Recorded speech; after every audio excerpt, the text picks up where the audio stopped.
Grand Rising, Wu Nation, and welcome.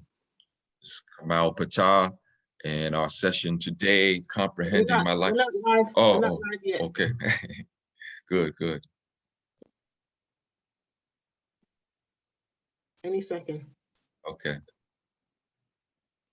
Remember, it's just Facebook until 7.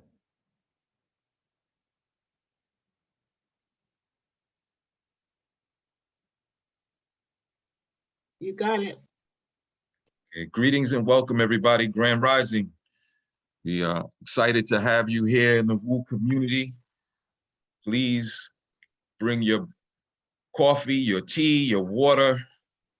Please bring a journal or something to write with.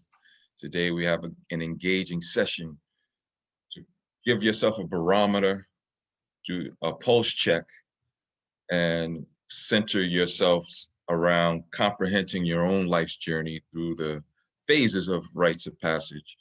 It's always an honor to be in your space and to co-create a powerful experience as we're all examining and assessing and reflecting on our life journey, what it means, the opportunities and the invitations that some of our trials and struggles are inviting us to. So please join us and welcome this dawning 7 a.m. We are here ready to engage in a powerful experience centered around your journey, your rites of passage, and the initiations that you are currently going through. Right? Come on in and welcome to Facebook family. Please join us today.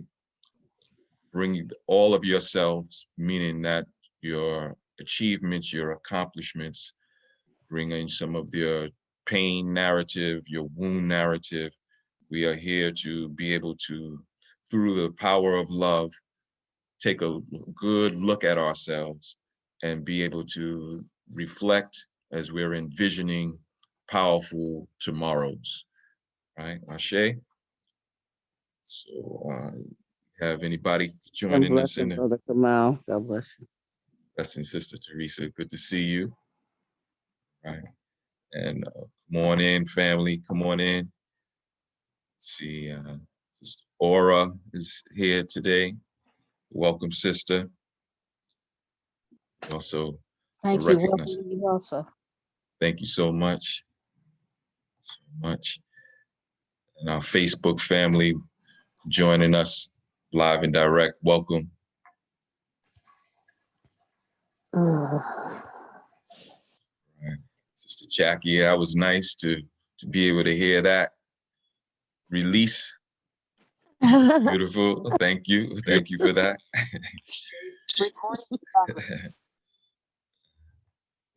Yes, we just come on in, family. Come on in. It's time for us to once again come together and work it out.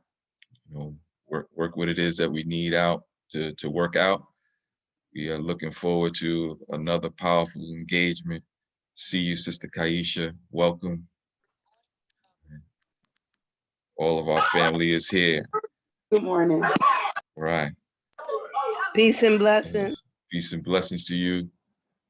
Come on in, family. Come on in. We're coming in one by one, and we're getting ourselves ready to explore our lives through our own ordeals, our own trials, our own triumphs, and being reflective of those clear demarcations that have set us up for success in life through some of the trials that we've experienced, and being able to contextualize that through the language of rites of passage, initiation. All right, so we see our family coming on in, and excited and welcome once again.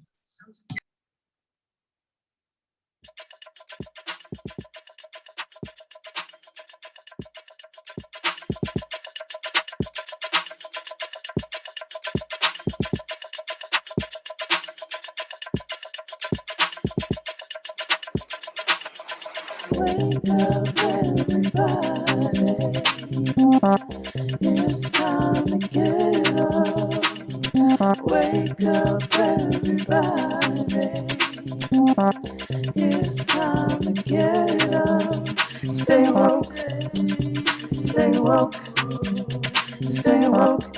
It's time to get up. Stay woke. Stay woke. Stay woke. It's time to get up. We're healing. We're dealing. We're growing. Together, together, releasing. We're teaching, we're moving. Together, together, we're learning, discerning. We're striving. Together, together, we're leading, connecting, transforming. Together, together.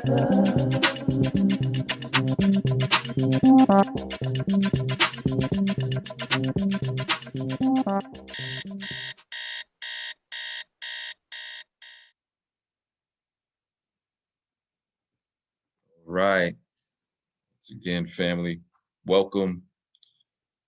My name is Kamau Ptah, and today we are going to be, again, really going through the phases and stages of rites of passage and contextualizing some of your life experiences through the language, through the concepts, and through some of what is known as our becoming process, this idea of transforming, identifying mission and purpose, claiming that, and summoning the courage to be able to live from that space. And so today, we're going to be looking at your own life, contextualizing that. And there are formal, choreographed, and designed rites of passages or initiations that we go through. And those are really designed to prepare us for those trials that we experience in life. Right? And if you haven't never experienced a formal initiation, you can trust that your life experiences have given you the trials and the ordeals that are essential in shaping who it is that you are. Right. And so let's go. Let's get ourselves ready. Let's start off by just taking a deep breath in. Hold it for 4 and release. Let's do that one more time. Inhale. Hold for 4 and release.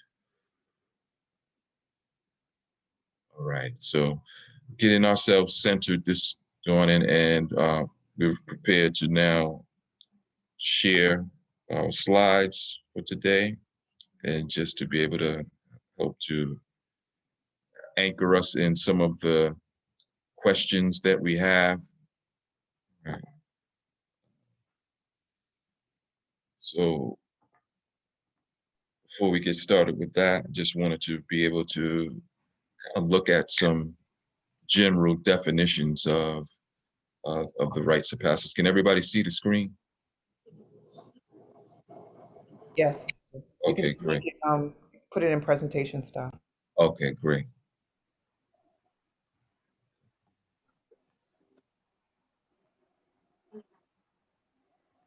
Okay, so our elders that we have here, we're fortunate to still have present with us, who are custodians and keepers of our culture, Maladoma Some and Yaya Diallo.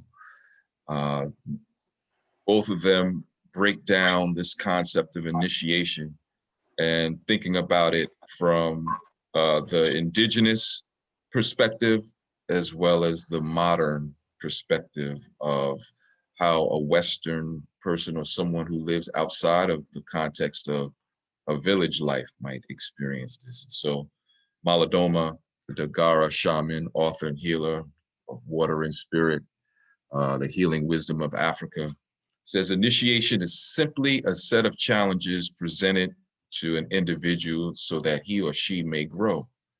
Consequently, the troubles we encounter in our paths in the modern world are in essence initiatory to the extent that each one of them is life-changing, right? And so again, we in our day-to-day are faced with ordeals, faced with challenges, and have problems to solve in our day-to-day. And these are invitations for us to continue to evolve and grow. It's an invitation for us to crystallize and become clearer on what our mission and purpose is in life. And these are opportunities for us to know ourselves and experience ourselves in ways that our cognitive understanding might not be able to completely capture, right? And so Yaya Diallo, who's a drummer coming from the traditions of Mali, the Fula people, the Minyanka, he says, initiations were created in our culture expressly to help people realize new strengths within themselves by surmounting difficulties and voluntarily enduring suffering. Initiations are designed to enlarge the initiate's vision of the world. In Minyanka, the word initiation implies to die. Through the trials of the initiation, old routines are broken and the initiate moves on to the next stage. Right? And so just take for a minute, an opportunity to reflect and think about your own life journey and some of the ordeals that you have and challenges that you have overcome. Think about the new insights, the skills that were learned, the attitudes that were readjusted, the refinement that took place in you. And many times it is only through these trials that we would never choose for ourselves where enlightenment is birthed, where we gain a greater insight to the power of who we are and to the mission that is being crafted and designed for us, right? So let's get ourselves started by reflecting. I'd like to take a look at raising the question, if your life was represented by a book or an album, what would be the title? And what would be 3 chapters within that book or album, right? And so again, thinking about your life is it as it is represented by a novel or an album, what would be the title of where you are right now at this stage of your journey? And what would be some of the tracks or some of the chapters that were represented in that book? All right, so we could put that in the chat, or if we can come off mic, off of mute, and be able to share, right? Sister Jackie, I see you, Songs in the Key of Life, right? Beautiful, that's a beautiful title. Right? That's the wonder himself, the great musical genius, Stevie. So Songs in the Key of Life, all right? Do you want to go into where you are at this particular stage, Sister Jackie, in terms of being able to identify that as your title? Yeah, I'm still thinking about it. I know that that would be the title that I would want on my album or my Okay. the chapters. I'm trying to think of some of the songs that are on there.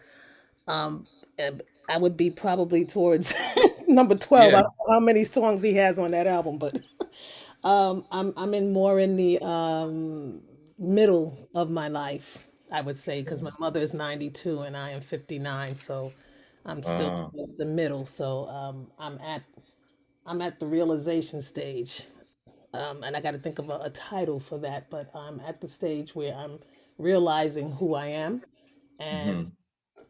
where I am in terms of my growth and how much more I still have to go. Okay. Okay. Thank you for that, Sister Jack. Welcome. I'm complete. Thank you. Okay. Right. And so I'm seeing some of these powerful titles coming through. These award-winning albums and books. Sister Amelia, Becoming. Sister Wendy, Rebirthing, the series. Love it. All right. Sister Shawnee, Lit and Loaded. Chapter 1, Speak Up. Chapter 2, Right chapter. Wow. And chapter 3 is Exposed to Expand. Wow. That's very powerful. Very powerful. Thank you, sister. Sister Angela, Ascension. Sister Beautiful. Oh, here's Amelia from Facebook joining us today. Healing the Inner Child, Claiming My Worthiness and Forgiveness. Very powerful. Sister Veronica, Testimony, Life and Relationship. Sister Terry said, me, right? And Sister Teresa, good morning, Sister Teresa, it is Healing in the Darkness. The Master Works Great in Darkness. Chapter 2, Things I've Gained in Darkness. Chapter 3, I Was Made in Darkness. Powerful, powerful. So some of us try to escape that, but sometimes we have to adjust our vision within the darkness. And really be able to glean the wisdom that comes from that space. Right? LG, The Journey to Me. Gina D's title, I Got Work to Do. Part 1, Forming. Part 2, Reforming. Part 3, Transforming. Ooh. All right. Aisha, My Soul on the Inside. So anybody, if you're interested in coming off mic and going a little bit deeper into your novel or your CD or album or your playlist, I think we have enough people on here to be able to recognize when there were albums and vinyl that were coming out. But let's talk a little bit about if anybody is like to come off and share a little bit deeper, go into their life represented as a book or a CD. Let's see.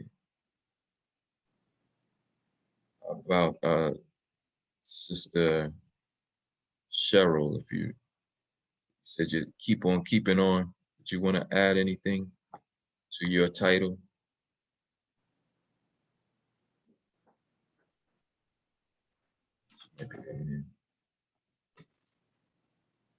No, that's the first thing that came up. The chapters I'm still ruminating on. Okay. Thank you. Okay. Thank you. Thank you. Anybody else we have here? I think Amelia's coming from Facebook, but I really wanted to hear what her is talking about. Yeah, so being able to be reflective in this way is doing what I like to refer to as a Sankofa reflection, of reviewing the past as we're living in the present and moving towards the future, right? That's who we are, people of the past living in the present and moving towards the future. And being able to contextualize our lives in that way will help us to be able to get some type of a determination of what our passages have meant. Okay. Sister Teresa, I see your hand is up. You want to join the conversation? Yes, peace and blessing. What I've learned is that it says my title is "They're Healing in the Darkness," and so many times that I've been in dark places where I found a lot of healing. And then I thought about just think about like universe and how from birth on a biblical thing, how so many things will form. Like it says, the master works great in darkness. So it's like sometimes we feel like the darkness is the worst place, but I just feel like sometime in the unknown, that's when the greatest work, I say darkness, but the greatest work is being done in the part of unknown, because, as human, we want to know everything, but when we just surrender to whatever's happening, you could gain from that. It says, I've gained things I've gained. I've gained a lot in the midst of darkness because I feel like I've grown in a place that I never expected to be. In this unknown thing, it's like I've been dealing with different things that I would say, especially with medical things, and it's like I'm still here after all the stuff that I've been dealt with physically and mentally, and I'm still that I'm still here.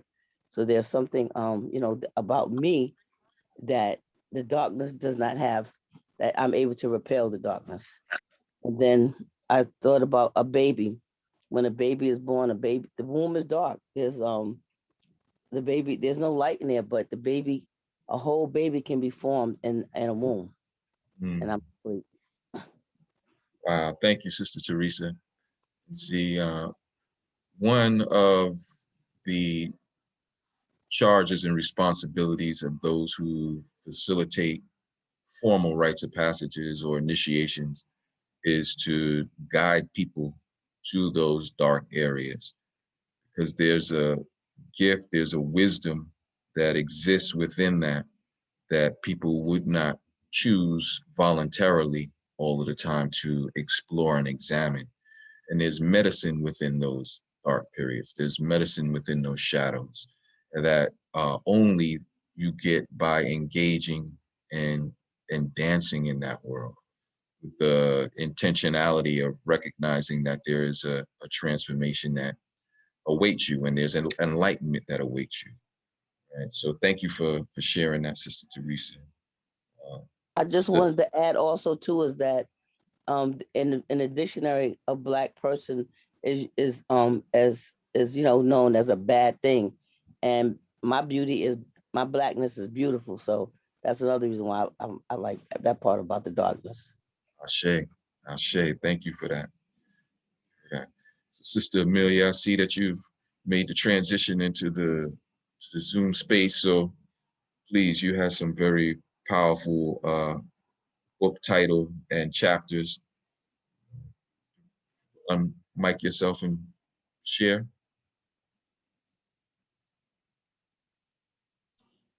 Sure. Good morning. Good morning, family. Yeah, so my journey has been one of really getting to heal the traumas that have been in my childhood experiences. I've been on this journey, I want to say it's been about intentionally in the last 10 years. And in the process of this, and by this, I mean really connecting to spirit and knowing the worthiness that exists within us as our just divine birthright. That was not always the case and always something that I knew growing up in my experience. So I think somewhere along my studies, I learned that a child's habits, ideas, thoughts, and who they are becoming in the world is kind of shaped within that first 7 years of life. And when I learned that, I kind of went back to my first 7 years of life, recognizing the things that I had experienced and how it had shaped me. It's now going back and forgiving those things. And at the deepest core of it, forgiving myself as well.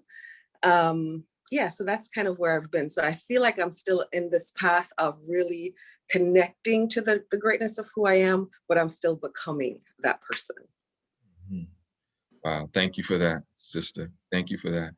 And, being able to have an awareness doesn't take away from the trials that we all have to face, but being able to contextualize it and know consciously that these ordeals that I might not find to be valuable in this particular moment are all supporting and helping to usher me to a greater self-actualization and a higher manifestation of the qualities that are going to help me to complete my assignment, right? And particularly within this space, for those who are in the Wu community, having this awareness around some of these ordeals that sometimes don't fit our own personal preferences going to be essential for us to be able to go through because of the journey of the wounded healer, right? All of us have experiences as the wounds as our own medicine to be able to offer guidance and supporting other people through their own transformation. And first is getting a deep dive reflection and understanding on your own path to enlightenment, your own path to self-actualization, your own path to mission and purpose, right? Okay, so let's take one more. If anybody else would like to be able to share their life as it might be represented in a book or within an album or a CD or a playlist. Let's see, we have in the chat, is anybody raising their hands at the moment or have a, No, we don't have okay, rate, but I would love to go back to Coach Cheryl. I know you were sharing that you didn't flesh out the other chapters, but perhaps through exploring the main chapter, you can get to some of the other titles, or maybe you've done that in the background already. So yes, I actually did flesh out the other title since. The second title, the subtitle of first chapter would be Reacting to Life. The second chapter would be Taking Charge of My Life. And the third would be Being Intentional with My Life. yeah, very, very profound, Coach, very profound, right? And so this, again, this exercise is a way for us to put our hands on our own pulse and be aware of some of the initiations and ordeals that represent our becoming, and being able to have this as a way of charting some of the core pillars, the things that we've been through, things that we're experiencing now, and where all of this is taking us.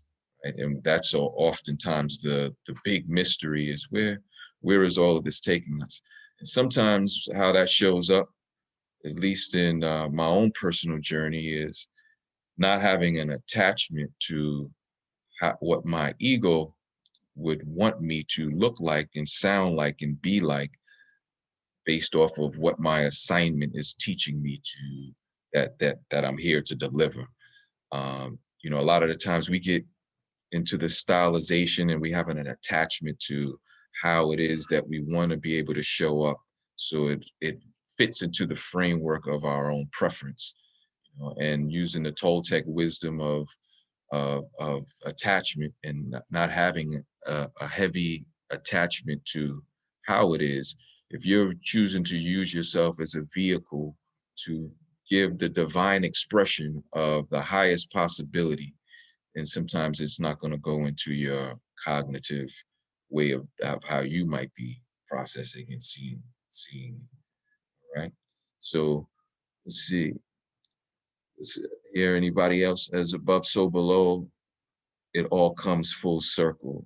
Thank you for that, Sister Carmen. From Facebook, from to Om, the Yeah. peace of my mind. Yeah, and I just asked Robin to come from Facebook into the Zoom space so she could share a little bit more about the title. So I think Okay. it's landed, making all that noise. Oh, I'm sorry. I'm trying to turn the TV down. All right. Oh, gosh, wait, how do I? All right. Greetings, sister. Welcome. Good morning. Good morning. Yeah, from I to Om, that would be a chapter. It I came on late, so I'm not sure. I think it's a title or a book or a chapter or something, but that would be a chapter or a verse in my book, the book of my life. And from I to Om, for me, is about I always say breakdowns, breakups, breakouts. And so it is the I for me is all of the life experiences, the lessons and the challenges and those things that make me think that who I'm not. And those things that will avoid me from standing in my truth. But the Om piece is getting to the journey of the PIECE is the journey towards getting to the peace within me, the peace that is already me, the peace that is the God-centered place of my higher self. And you talked about ego, so it's that journey from ego to my higher self, the journey I'm on right now, the journey of being able to know that all things that happened in my life, all things that happened for me in my life are the blessings. Even if they come as lessons, they are the things that shape me, that form me into who I am. And I can be at peace knowing that I have the choice to center myself and operate from that higher part of me and ask the questions that God would have for me, that would want me to learn. So I'm living that out right now. So as I'm going through this particular life experience, this rites of passage right now, I don't have all of the information, but I am learning to be peace. The search for it is not necessarily something outside of myself, which is what I was thinking. I always say love, light, and peace when I'm signing something off, or when I'm ending a conversation with people. And I know love. I know when I'm not being loved. I know how to feel love. I know when I'm being loved, loved, and lovable. And I know light when I'm dimming my own, when I'm standing in it, when I'm shining light on the situation, when I'm being light. But peace is something that I've not yet really embraced, So that's the chapter, that's the journey, that's my rite of passage right now. Wow. That's powerful. And sister, thank you so much for sharing that.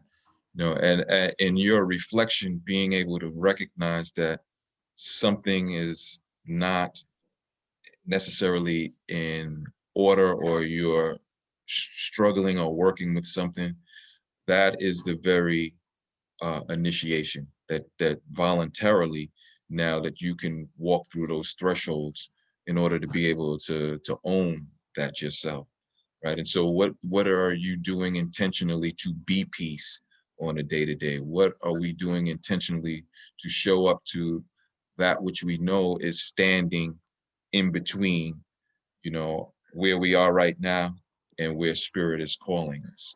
And how is it that we are able to make ourselves available to be able to cross those thresholds, right? So I really appreciate your sharing. Thank you so much. Thank you so much. Right. Jacqueline, I tend to use music and lyrics as a defining playlist of my life. I relate more easily that way, as music has always been a very important part of my life.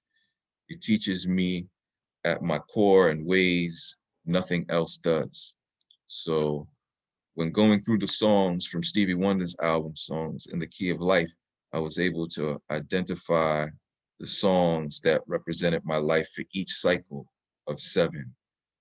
All right. Thank you for the exercise. Thank you, sister, for your sharing and your reflection. And the challenge is there are music and our artists, particularly in the world of our Black and Indigenous experiences. There are many titles. This one, in terms of this exercise, whether you do this or now, or even reflect a little bit later, is to come up with some original tracks that are pulsating from your own blood and bone memory, right? Coming up with some of the original tracks that you are seeing as the threads that have been governing you in your life journey. Those unique transformation milestone experiences that are in tune with who it is that you are at your greatest expression, who it is that you are in the midst of all the trials that you've overcome, the celebrations that you've experienced, and the path that you have been on. Okay, so Sister Terry says, no more drama, looking for the good.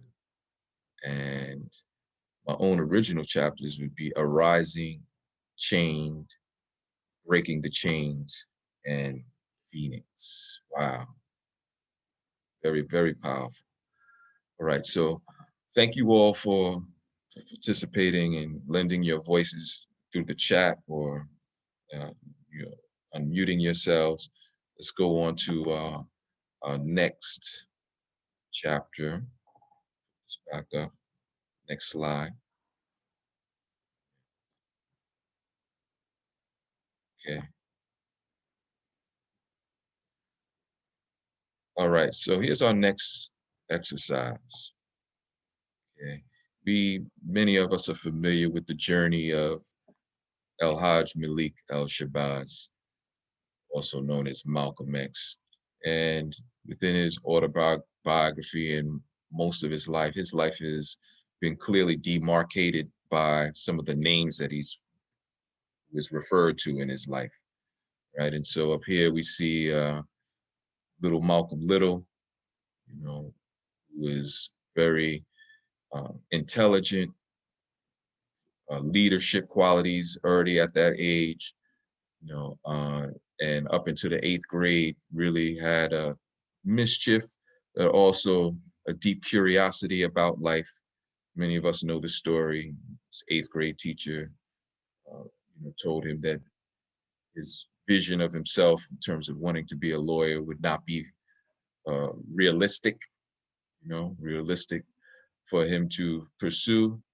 And with all of the drama as well that was going on within his family and then also destroying his vision for himself, he kind of gave up on life to some extent, right? And so then he moves into the character of Red, right? And not going deep into the story, right? He goes and moves with his sister, gets involved in the street life, and he was referred to it as Red. He's back and forth between Boston and Harlem, and he has a whole nother life experiences through his pain, his wounds, losing his father, his mother in a mental institution.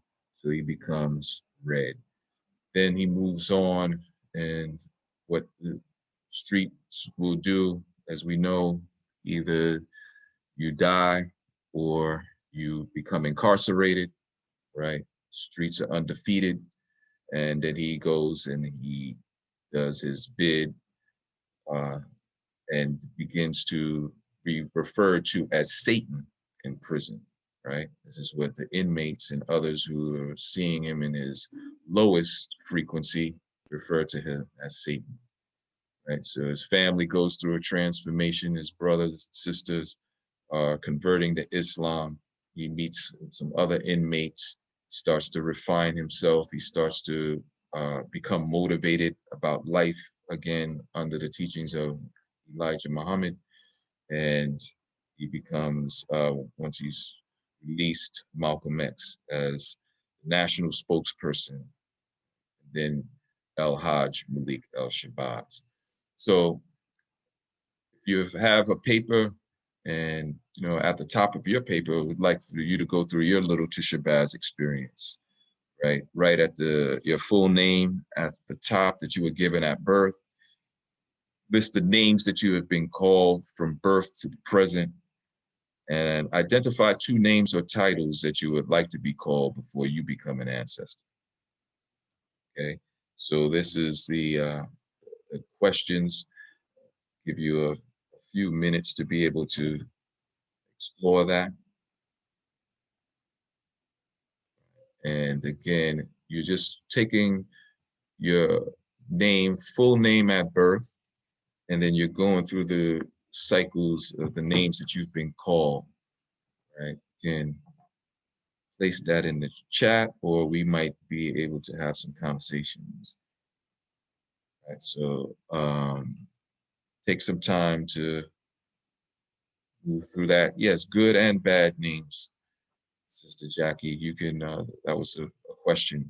Good and bad names that you might have been referred to at these particular stages of your life.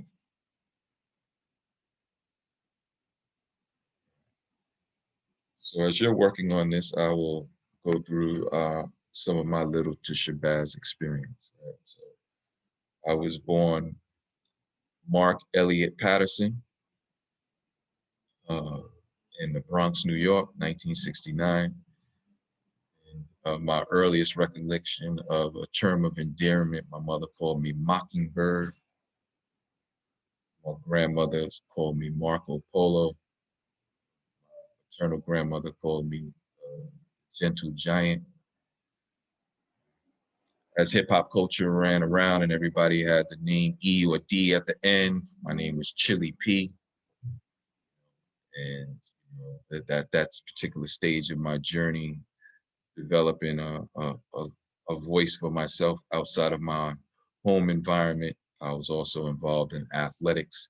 Some people said I influenced the Euro step, so I was, like Bernard King, so people called me BK. Also went by as when I started to develop more knowledge of self. Many people were looking at the 5% Nation or the Nation of Islam. So people began to refer to me as Mark Allah. When I was in Hampton University, many of us took on some of the Islamic names. Daim was one of my names.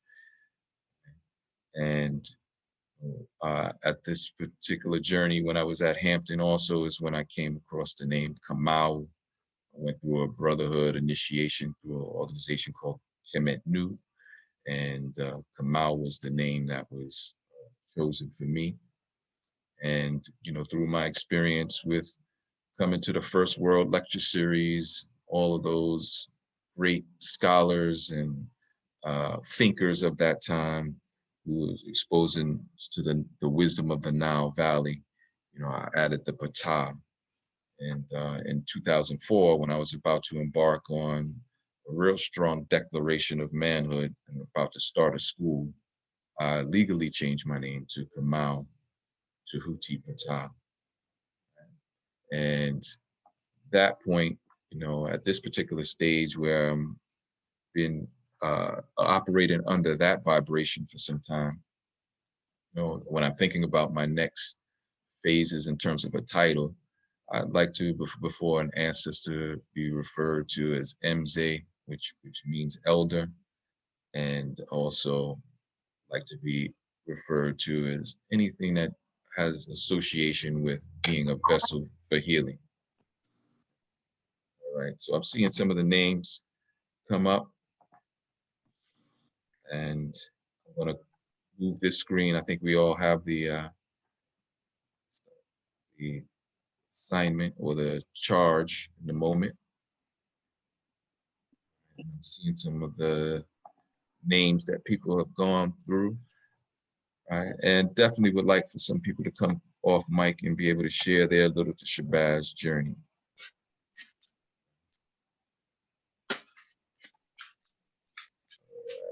So let's see. Brother John, wouldn't mind being able to come off and share a little bit of your journey with us this morning. Yeah. Okay. So in my name, I was born John Carl Cumberbatch, and I took that name on until about the age of 11, entering high school, and that's when I took on my father's last name, John Carl Martin, which I'm known as now. And when I was 18 years old, I think I was around maybe 1989, when I took on the name Yohana Abdullah Muhammad. I took a Shahada and became a Muslim. In my early stages of being in New York City, back in the early 90s, everybody knew me as, well, not everyone, but most of the new people I met knew me as Yohana. And there are a few people who still call me by that name, and I answer to all of them still. After that, after leaving New York, I moved to LA, and I felt a disconnection with the name John. I felt disconnected with it. It just didn't fit the artist that I was becoming, or the artist that I was starting to claim. I believe I was always that artist, but just claiming that. So I took on the name J. Martin. And most people never knew my first or middle name. they called me Jay or Martin. And yes, and now I'm back to using for the first, well, in the last 10 or 15 years, I started using my full name after I took on the journey as an author.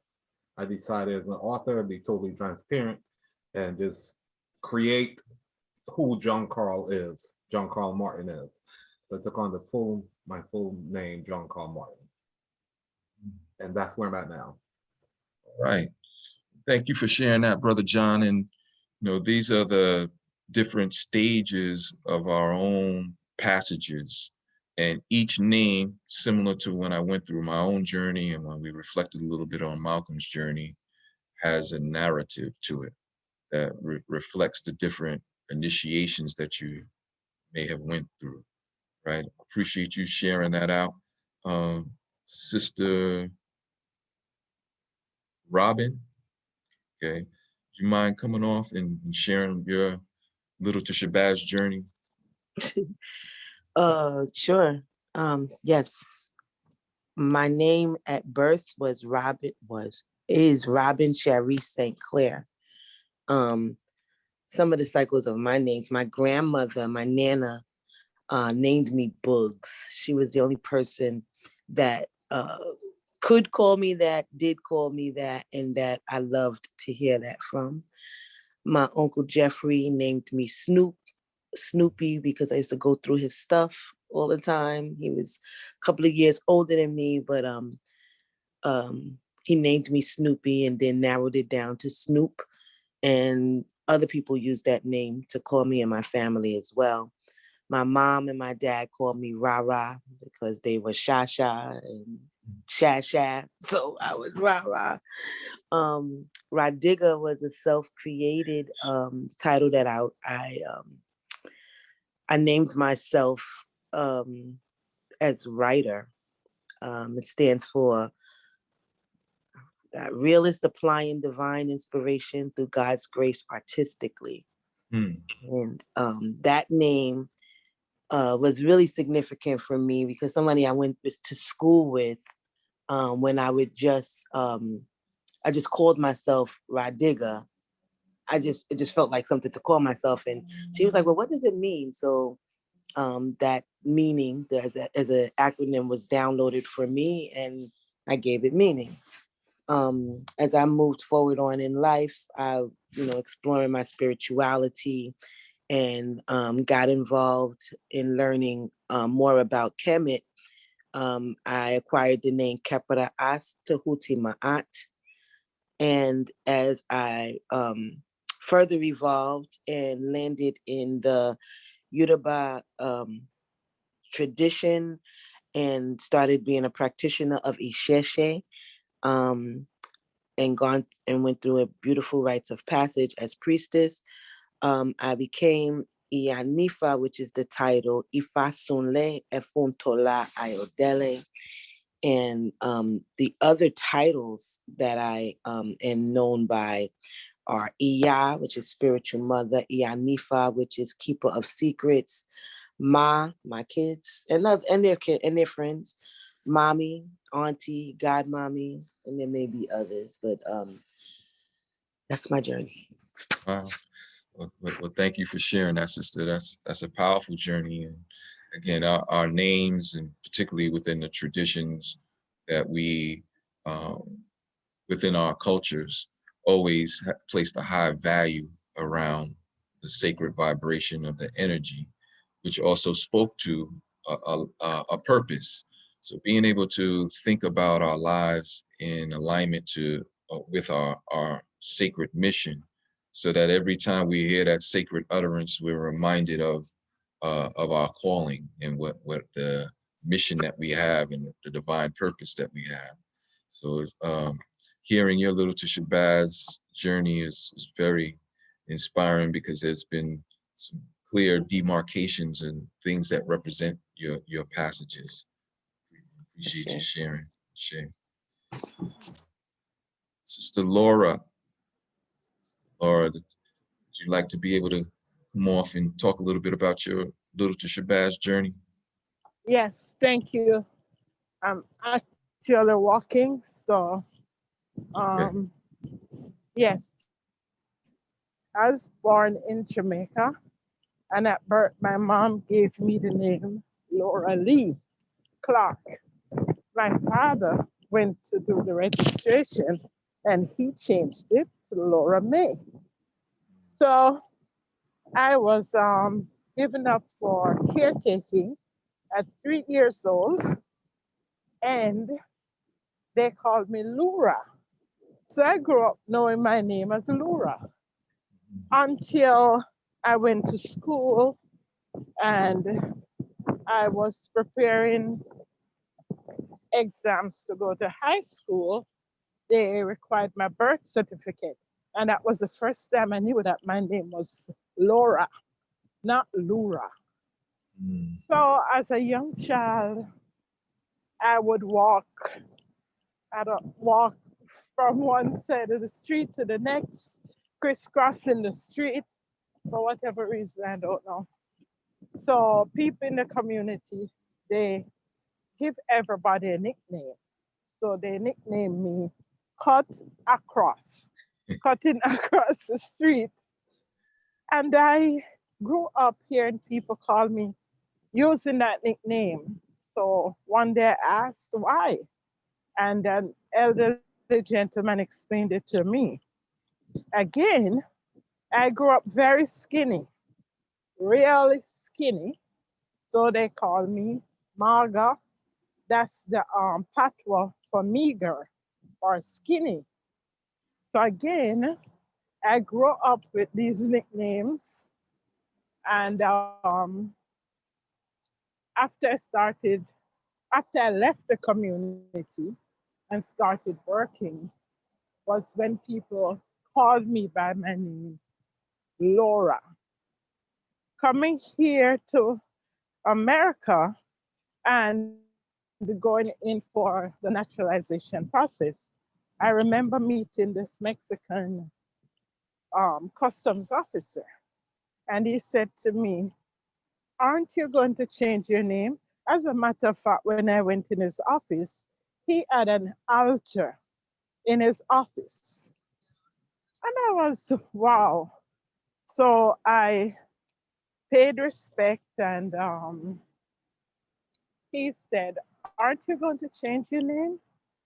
And I said, "I would like to, but it's going to take a process." And he encouraged me to change my name. So he said, "What name would you like to be called?" And it just came out. And I said, "I am." At the time, I am I. Mm. Because again, going back to the Jamaican Rastafarian culture, that's a popular saying, "I am I." But as I gain more consciousness and get to know that I am all that I see, I'm all, it's all this oneness of energy. I came up with it. I am C, which goes back to also a Jamaican favorite character in our stories called Anansi. Mm. Wow. So that's how that came up for me. With that, I am complete. Thank you. Oh, wow. Thank Sister IMC. Thank you so much. That's a beautiful energy to that name. And I'm sure that, it helps to create powerful experiences for you in terms of being As, able to attract the things that are essential to your life work, your spirit. as, Ashe, thank Okay. you. Okay. All right. Let's have one more person share. I believe that Amelia had her hand up, so jump in here, Sister Amelia.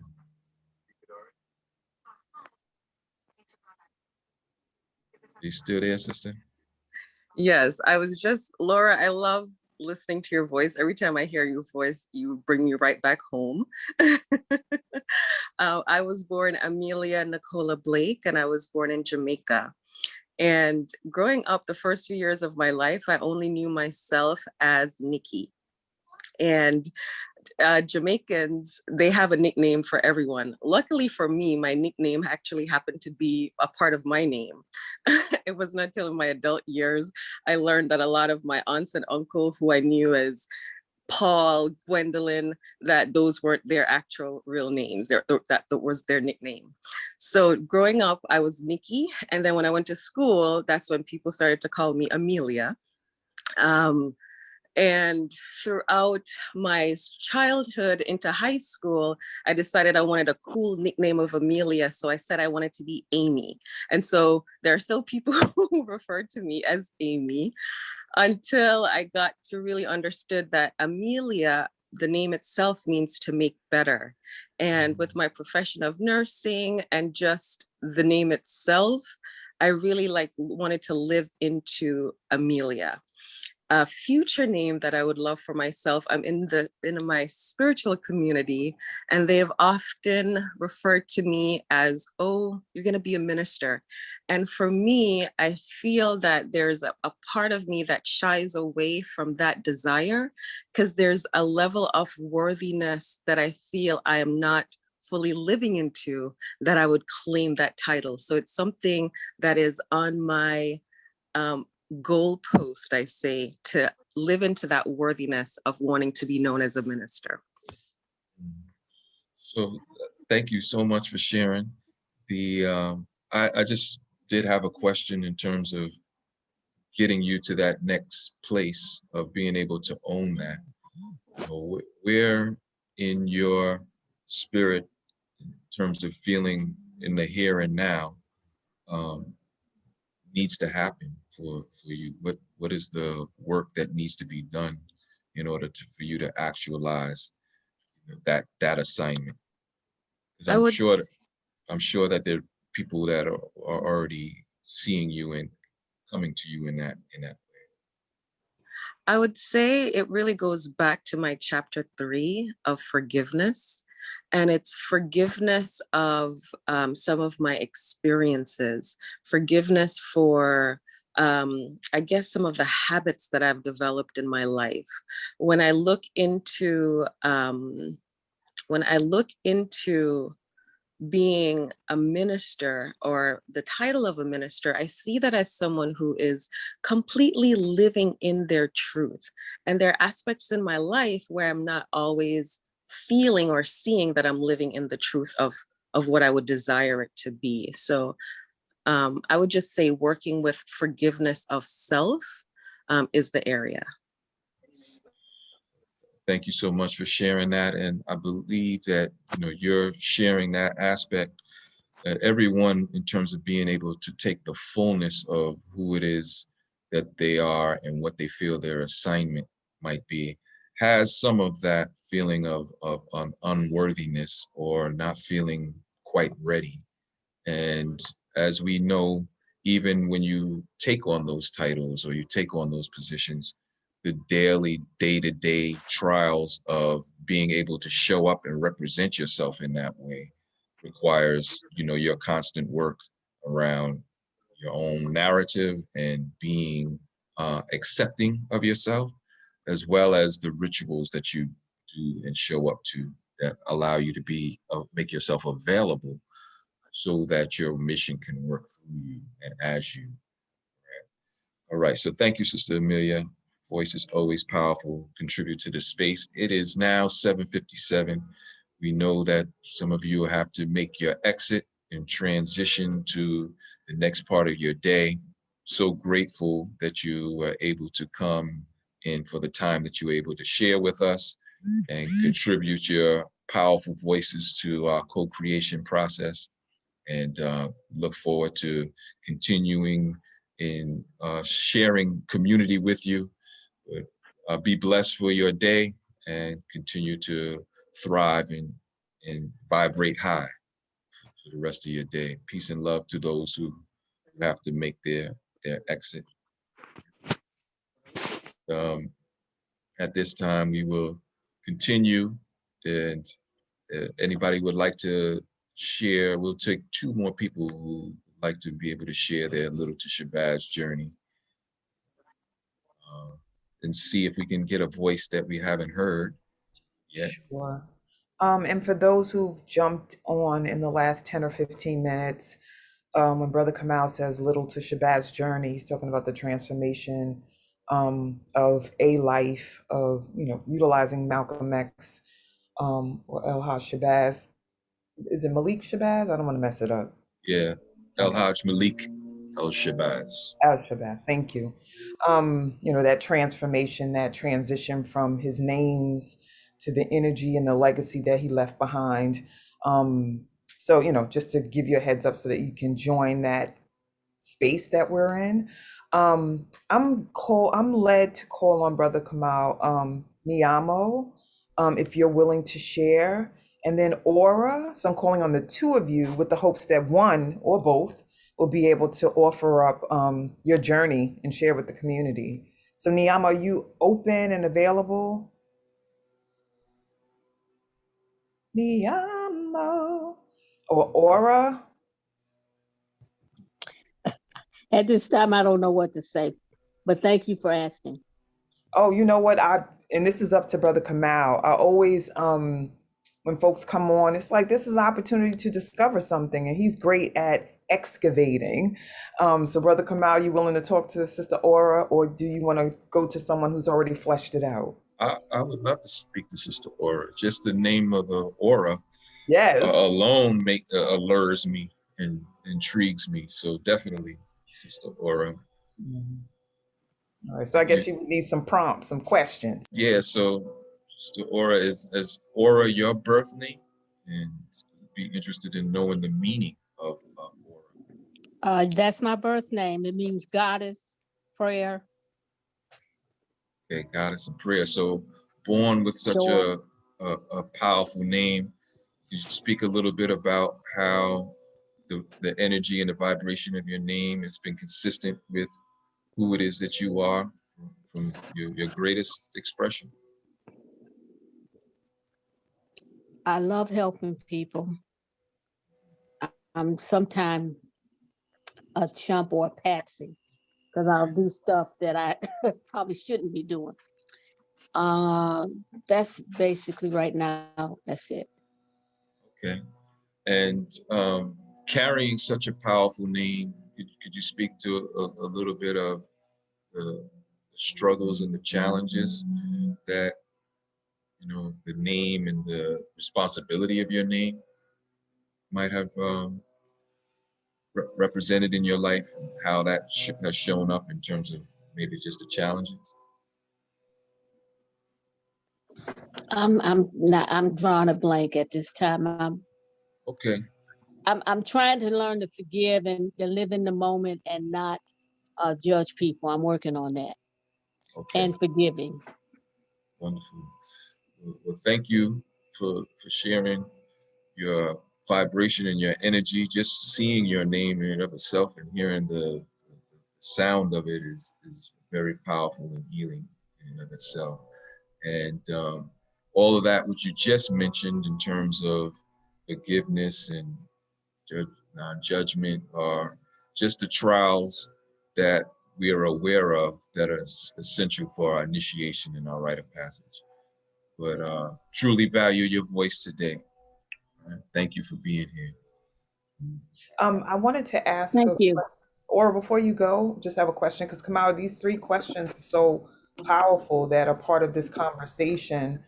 So Aura, just looking, Kamau, you can say what the exact question is, but I know for my three, I think it was about what I want to be known for when I transition from this life, like what I want, like a legacy that I want to leave behind. That's not the exact words.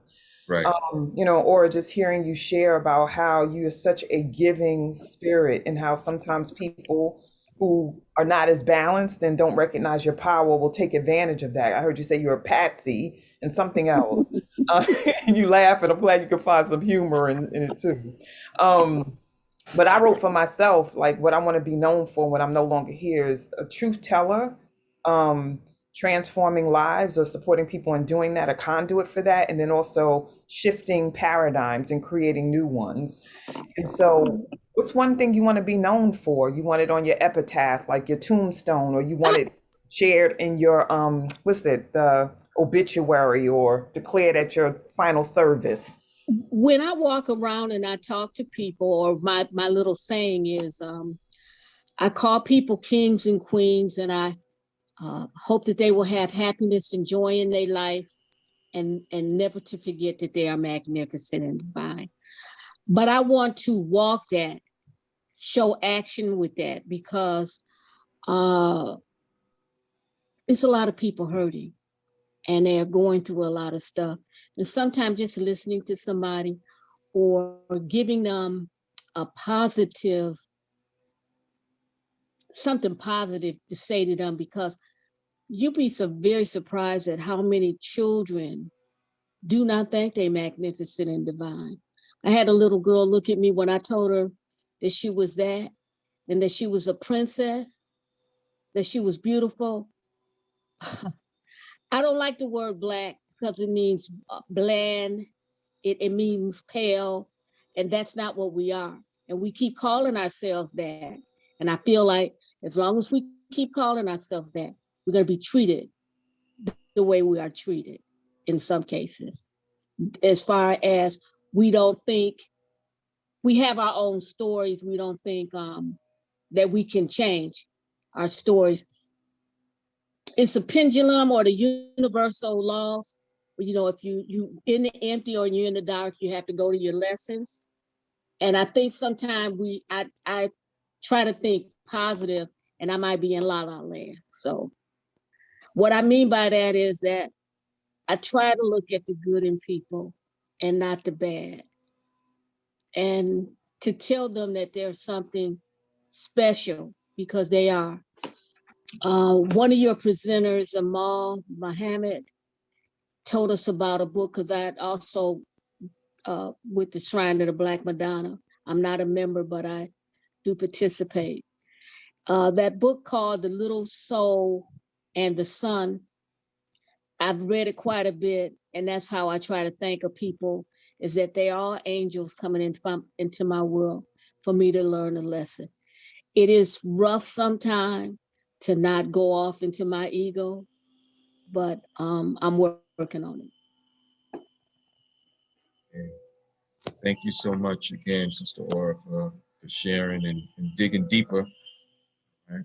Going and taking a good look and self-examination. So let's do one more share. Sister Zakia, I see your hand is up. So please welcome and join the space. Greetings, family. I came in a little bit late, picked up on what was going on, and yeah, I got a whole lot of names and titles. I was born Cynthia Lorraine Burroughs in Bermuda, on the U.S. Air Force Base. So I was born with dual citizenship, which I will have for the rest of my life. I'm grateful for. The only person who could call me Cindy Lou was my grandmother. That was my heart.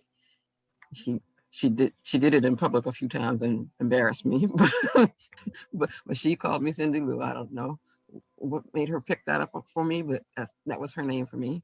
Other people over the years called me Cint before I, as a teenager. I went to my last year of high school, was at a boarding school, and gained a whole lot more siblings. I have one biological brother. Well, I have one biological brother, and I also have two stepsisters, but gained a whole lot of siblings at boarding school. That was that became family for the rest of your life. And so three now, but at the time, shortly after school, I became a godmommy. I had two of my sisters who had children, and I was their godmother. I am their godmother. And then I became a mom. And shortly after I became a mom, I learned about Islam.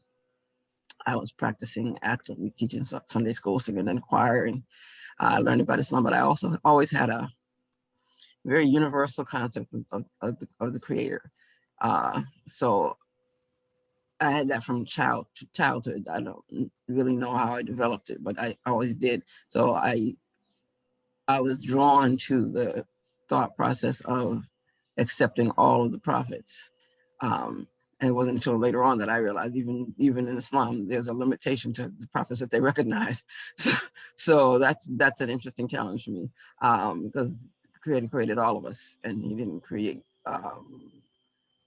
he didn't send leaders just to one area and during one time period. So I deal with that challenge, especially when I'm dealing with other Muslims. But I became Zakia, and then my son started calling me Umi, because that's the Arabic for mommy. And I got married, and I added Thomas to my name, and I was Auntie. And then I created 2 performing characters for Aha, the African clown, and Mama Z was my storyteller persona. I've been an educational entertainer. I've taught, so I'm a teacher, and I'm a perpetual student and teacher. I forgot to put student there because I'm always learning and growing and teaching what I've learned. When people were challenged with Zakia, people started calling me Z just because it was kind of like the nickname. And then I started telling people who were challenged with Zakia that they could call me Z just for the ease of dealing with I'd rather them call me Z than butcher my name. So even though it's only 3 syllables, for some reason, it looks complicated and they just butcher it. So I became Z. Then I learned about the Moorish concepts, and I took on Bey. I had taken on Talib a little while before that. So I was Zakia Talib, then I became Zakia Talib Bey, and I actually officially made my name Zakia Talib Bey. When I became a grandmother, my first grandchildren called me Jetta. They call me Jetta. My second set from my daughter, they call me Grandma. My youngest son hasn't started yet, but I suspect when he starts, they'll call me Granny because he lives in Bermuda, and that's what most Bermudian children call their grandmothers. I'm still growing. I know I expect to take on the title of author shortly. I'm in the process of writing several books, a series of children's books, and then a couple of other books. And I want to have a school. So one of the title I expect to earn before I have my school officially is Doctor of Education. And I don't know what other names or titles I want to take on before I transition. I'm sure there'll probably be quite a few. Right. Prayerful to growing into a very full life, which has not been very full recently. Okay. Well, thank you for sharing that narrative, Sister Zakia. And one question in terms of all of these different names that you've gone by and the titles, what has been one consistent that reflects what you see as your past, your present, and your future? That if there was a name or a title that would capture that, what would you think that would be? That the consistent power of the voice and the voices in the various ways that it's been expressed, what do you think has been like the most consistent that really is a name or title that encapsulates all of the different stages of your life? Teacher. Teacher. Okay. Mm-hmm. Well, that's great in terms of, maybe even thinking about that concept and the idea and the many different expressions of teachers and the different traditions. In some of the cultures, teaching and learning is the same exact word, and being able to capture the essence of what that represents might be some level of consideration as you're thinking about, the title before you transition as an ancestor. But I really, truly, again, thank you for that powerful share. Thank you so much. Right. And so now we're going to move on and we're going to do a breakout session. Right. And we're going to go a little bit deeper into the stages of rites of passage. Right. And so we're going to think about these different particular roles that and the titles and the phases of rites of passage from the standpoint of responding to some questions that you respond to in your group. So these are the different phases of rites of passage. You have the call, you have rituals, you have the trauma and isolation phase, the liminal phase, enlightenment, celebration, and reincorporation. This is again, when someone is choreographing an initiation or a rite of passage, they're thoughtful about designing these intentionally for an initiate to go through. However, when we think about this from the day-to-day, these are questions that we are called to in life on a day-to-day as well.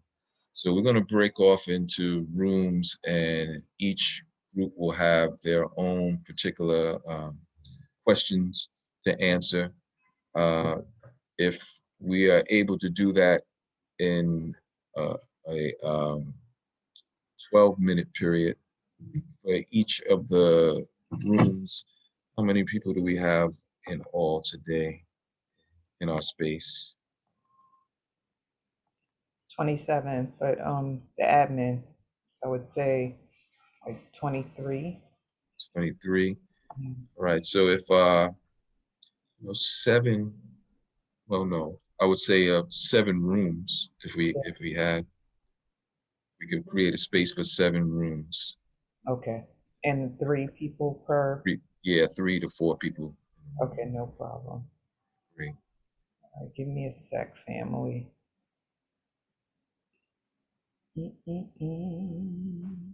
Yeah, and as we're getting set up for that, if we're thinking about these guiding phases as an opportunity to explore what the wisdom and the intentionality of each of the phases is looking like, right? And so for the call, be clear about the different aspects of the calls that are happening in your life right now. Be mindful of the things that you're resisting as the calls are being made. Take a look and see what the resistance might be in terms of what you're attaching the meaning of the call to be. Those are the type of things that we want to take a look at as we're considering our phases and the stages that you'll be assigned to take a look at today. Okay. All right, we're ready whenever you are. Okay. Yeah, we can make the move. All right, beautiful.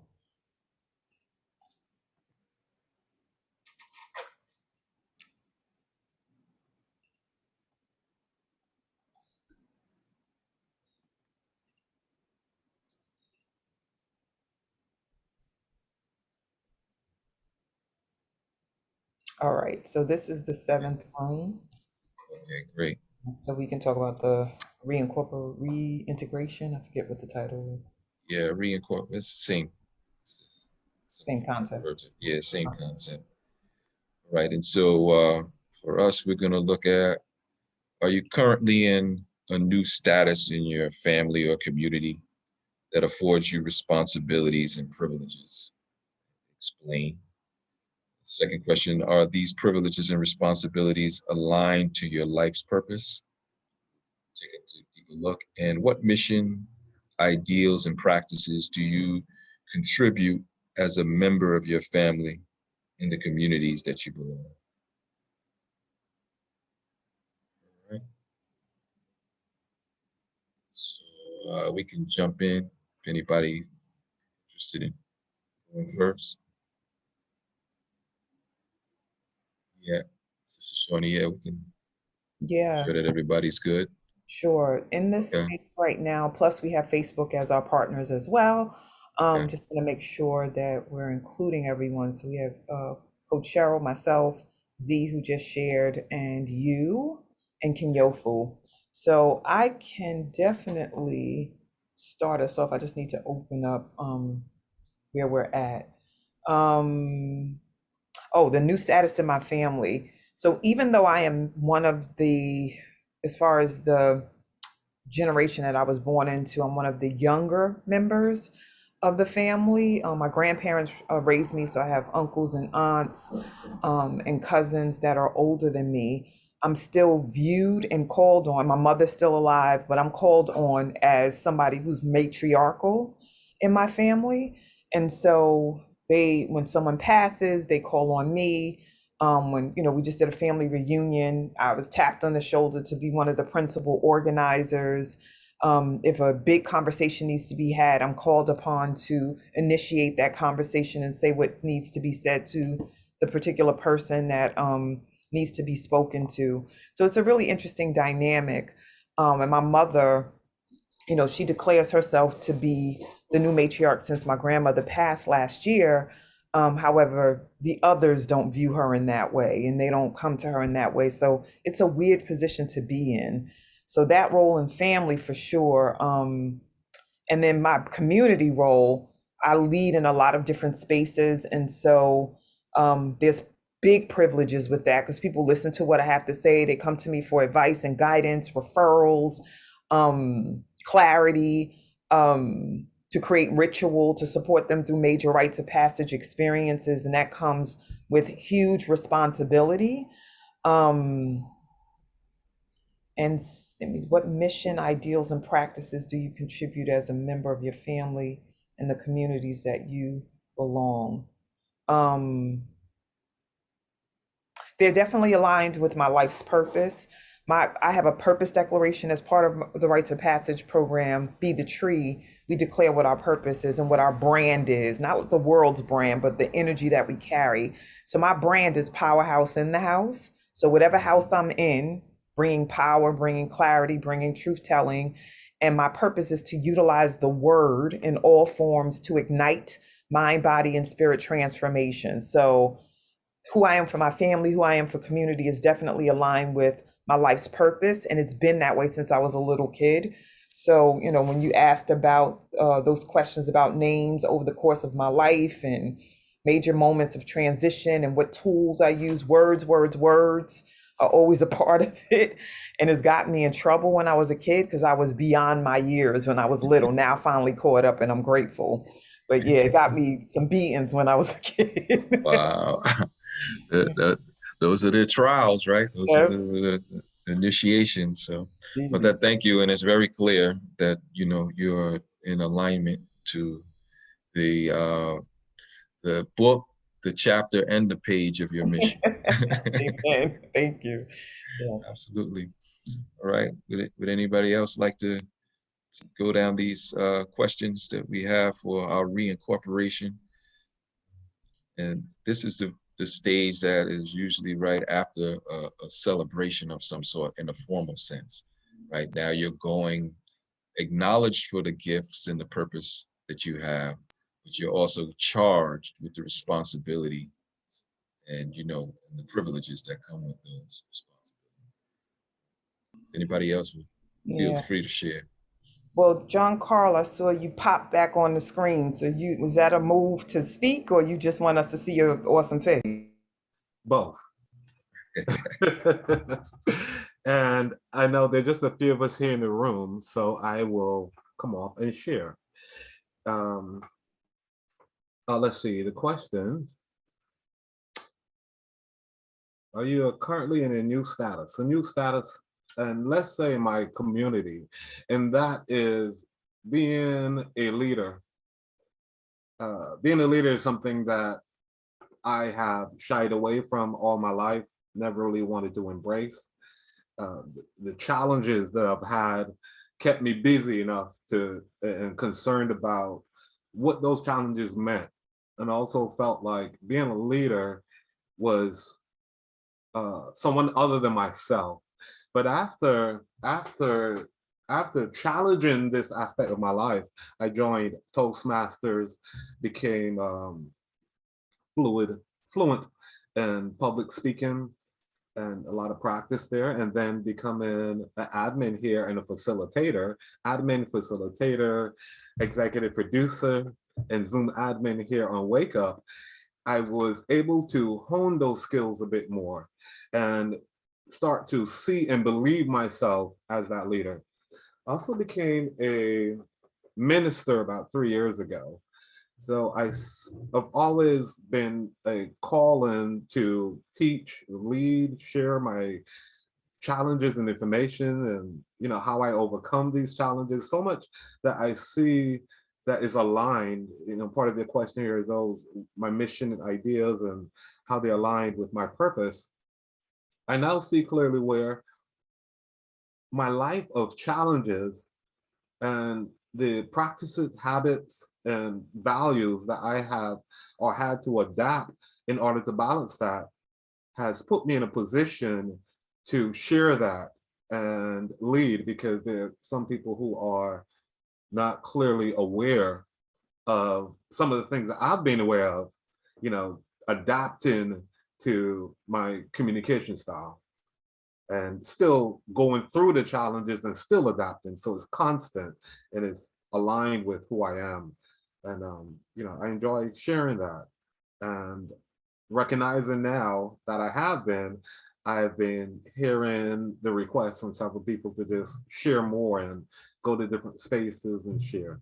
So I'm accepting that call, and it has a lot to do with accepting, just accepting where I'm at, accepting who I am, accepting the challenges I have, and accepting where I'm being called to be and becoming John Carl Martin. Thank you for that, Brother John. And listen, you epitomize the idea of voice, right? I came up with an acronym years ago when I was moving through my own initiations, particularly in terms of cultivating voice.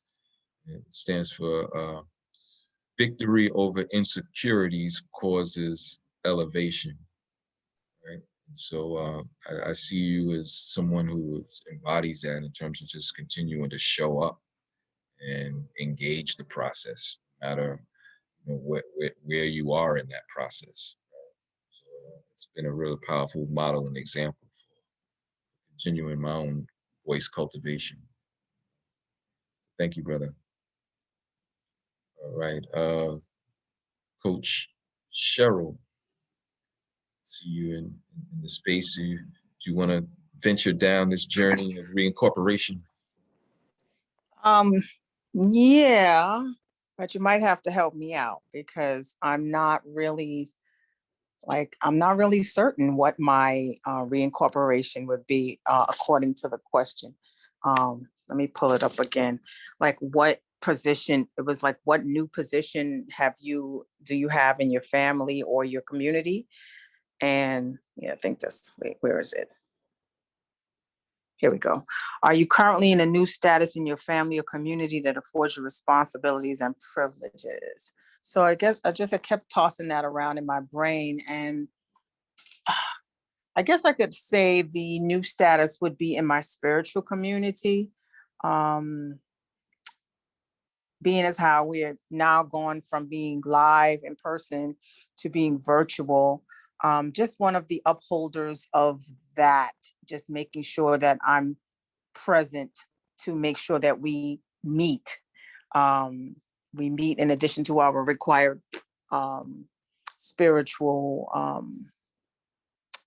what would you call it? In addition to our required services, we meet to study. So I guess I could be considered one of the upholders of the study group. And yeah, let me see, what else could I say about that? Are they aligned? Are these privileges and responsibilities aligned to my life's purpose? Sure, absolutely, definitely aligned, because my life's purpose is to teach healing and wellness in the highest degree by any means necessary. And I firmly, and definitely your spiritual healing is very much a part of that. And by becoming knowledgeable about what it is that you are to do, what are your responsibilities and your rights and your way of life to live in that walk. And so, yeah, this being a part of what upholds the study group is definitely a part of my my life's purpose. And what mission, ideals, and practices, and I don't see the rest.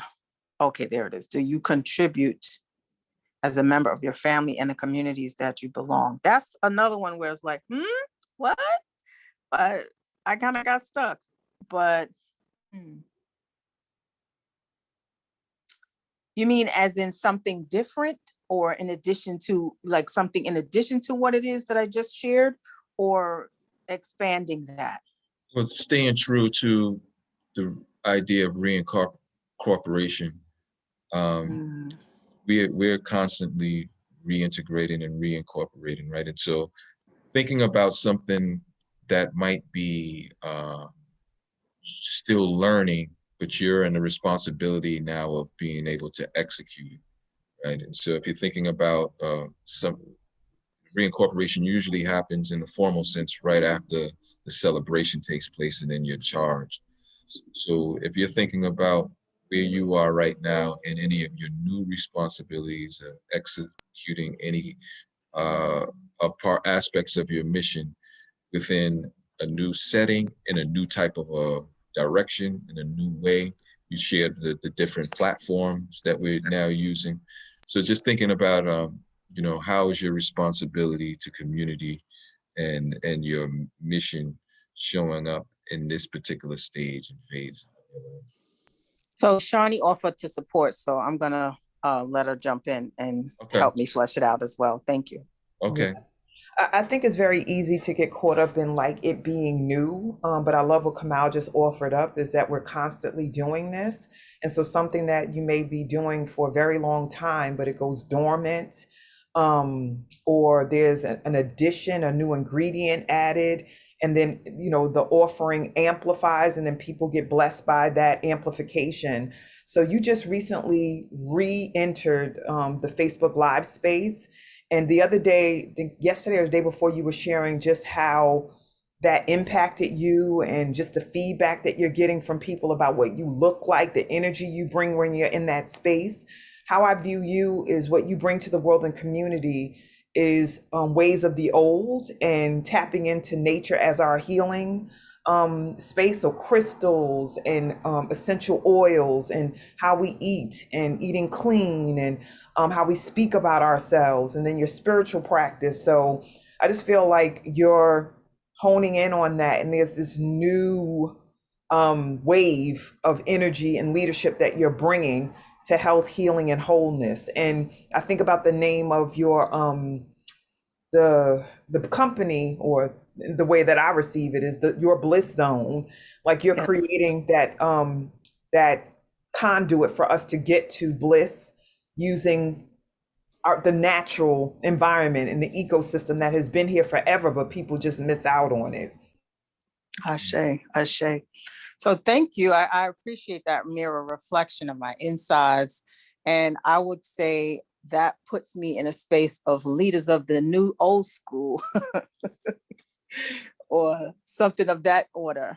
So leadership, I guess, would be, or leadership, I'm certain, would be the area that is that I'm reincorporating in, next leveling it, if you will, and bringing it to another aspect of my life. So yeah, that would be it.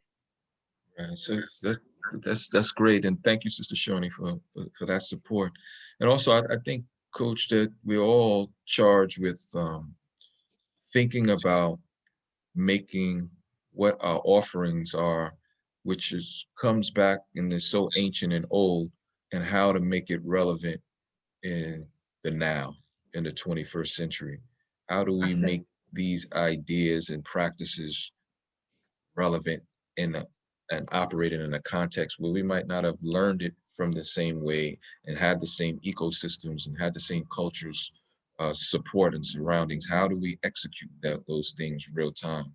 So when you think about that, you know, we're taking these practices and then we're, you know, bringing them right into the present moment with the consciousness that might not be, with people who might not be as aware of this practice. And so it's always an innovative way of being able to introduce these ideas and these practices to, particularly for those who might not have ever been exposed to it. So that's, when we think about how Thank we you. show up, then we really have to think about the audience and being the bridge of antiquity, the present, and into tomorrow.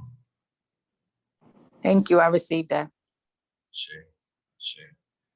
All right. So how much time do we have? We have 3 minutes within our session left, but I see also people are connecting again. So administration, can you give me an idea in terms of where we are with our time? Gina just joined us, so she was not in a breakout room, you know. Okay, got you. Thank you. All right. Sister Gina, do you want to be able to share your reincorporation reflection? I'm sorry, I had to exit for a few minutes. So I don't know where we are right now. Okay. Were So you in a breakout room with another group, Gina? Gina? Okay. So Kamau, you can carry on. Yeah, I'm gonna, give an abbreviated version of the time that we have. So I am currently in a new status, particularly within this Woo space, which has been really exciting. It's interestingly enough, my introduction was a celebration, right? And the celebration didn't necessarily come from being in the Woo space in a formalized way. It came, through a recommendation.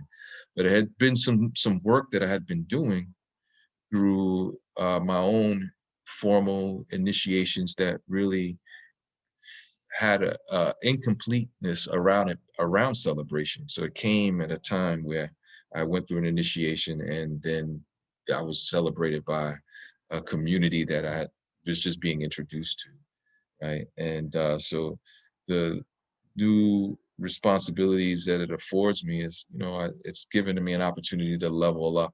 I've been doing this work for some time.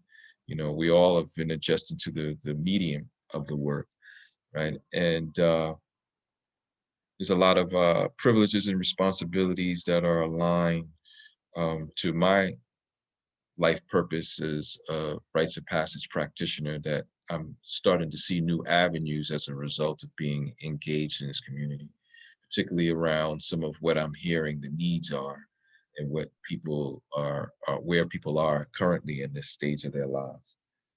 So I'm complete, and we'll continue to hear some other reflections from the other phases as we move on. All right, welcome back, everybody. I see coming back into the space. It actually shouldn't be, but they will be in a few seconds. Okay. Who you see are people Within. that were here already, like Gina. I think she. Okay. Yeah, so it was just a rearrangement of video. Gotcha. So just to conclude a little bit with my particular sharing, the mission, ideals, and practices that I've been bringing to family and community all have been consistent around using indigenous spiritual technology and ritual practices, and this idea of transformation and healing, and that's been consistent in terms of what is showing up as my call within my family context, as well as community. Sometimes that's been things that I've embraced, but more so now than ever, embracing that. But there's been for quite some time, I didn't really know what all of that meant, and was intimidated by the call and the responsibility of that. So I am seeing now that we are re-entering, and we are all returning back into the space. So if we can get someone from each of the groups to just share what your takeaway was from it and kind of glean from what your group, sentiment of your group around the phase that you are focusing on, to be able to give some insight for the other groups around what came up. So, you know, what came up in your group as a general idea around the particular phase that you explored. And can we start with group one? You all have the call. Anybody from group one choose to share what came up in their session around the call? Come Sure. on. I'm sorry, I didn't mean to interrupt, but we didn't know which group we were in. That's I typed Ah, yeah. okay. Yeah, they So, have names to the that were at the top of the breakout rooms with the questions. So maybe not the number so much, but let me look. So room one was assigned the call, and maybe Brother Kamau, you can explain more about that. Yes, that I can speak for that. This is Amelia. Okay. So yes, I was in the room with Abimbola, and we were just sharing for myself. I kind of expanded on that call to be a minister, but not feeling or being in resistance phase to the call, really hearing it from my spiritual community and really hearing it within myself, which is what made me take action in becoming a certified meditation coach, really kind of moving along that path, but still in a level of resistance around that. And I love that Sister Abimbola just shared that for her life right now is answering the call of just being in the moment and really living her best life in this moment. And I love that she shared that she learned how to swim at age 60 in her 60s and have been doing that for over 10 years now. So just being in that space of living in her calling. And I'm complete. Shay, thank you for your share. And it's very common to resist initially sometimes the call, you know, until our level of self-confidence catches up with the grandeur of what the call is asking us to fulfill, right? And whether or not we are where we want to be within that, the way our lives are designed, uh, it's hard to resist the call. There's enough tension in life that will always have you revisiting, you know, what it is that you're here to do, and the discomfort that creates when you are constantly moving against what the call of life is all about. Thank you for sharing that. So now we're going to move to the second room, and your conversation was centered around ritual, the ritual. Anybody from that group, please unmute yourself and share. Is that Cherie? Grand Rising, brother. Good to see you again. Yes, greetings, sister. Thank you. You as well. Thank you. Shout out to Joyce and Laura, I believe that's who I was in the room with. Just lovely women. And we talked about our individual practices, and they asked me to, because I said, I know they're going to ask us, so let's be prepared to say something. So my calling is to just be loved in every expression. I'm so clear on that's my mission for this time back. And what rituals do I use? I have, and this is just, you know, a coming to, I know that I am supposed to use my 5 senses to bring myself in contact with love in order for me to carry out my mission. So what does that look like? in the morning, I smell something wonderful. I listen to something wonderful. I taste something not wonderful, anything that is love. Let me just be clear. I touch love. I smell love. I see love. All my senses are stimulated by love so that when I go out into the world, I can then be a transformer of that and then carry out the mission. That's it. Shay, I'm sister, complete. thank you. Thank you. Thank you. You're You know, welcome. even with prior to the senses is a beingness, right? So Mhm. being it before you actually engage the senses is an affirmation of being able to invoke that energy. So thank you. Indeed. We feel the love. We feel the community feels the love. Thank you, sister. I should. All right. The third phase, we're looking at trauma. Trauma, and this is kind of what really kickstarts initiations. Is this trauma phase. So each group, This is Jacqueline, and yeah. I was in the room with Muhammad, and we were confused as to what we were going to do because we didn't see what our topic was. But it's so funny that we discussed the trauma anyway, and it was mostly about the childhood trauma, but we came from the perspective of where we are today with that trauma. And for me, it was it's like part of my mission in terms of how I deal with young women. So looking at the transitional periods of in each one of their lives and in my own life, I'm able to relate to them by telling them my story, so that they still feel free to open up and tell me what their story was. Because we were kind of looking at the call. Why do you have the call? My call comes from my trauma.